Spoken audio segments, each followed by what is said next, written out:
Well, a down to the wire deal in Washington will keep the federal government open, at least temporarily. A stopgap bill passed both the House and the Senate with bipartisan support and was signed late last night by President Biden.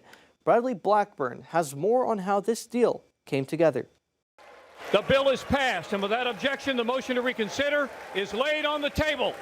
A government shutdown that seemed all but certain was narrowly avoided Saturday. A bipartisan federal spending plan will keep the government funded at current levels for 45 days. It's been a day full of twists and turns, but the American people can breathe a sigh of relief. There will be no government shutdown.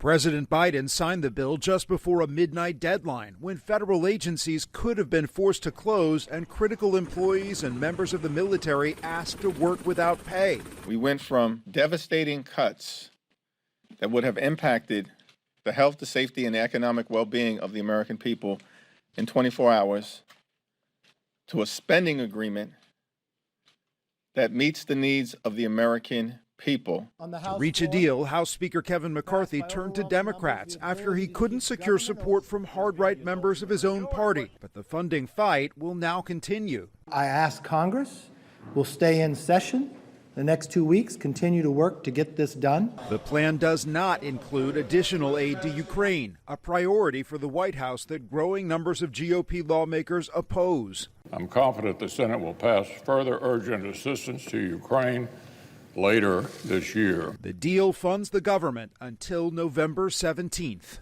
Bradley Blackburn, CBS News, New York.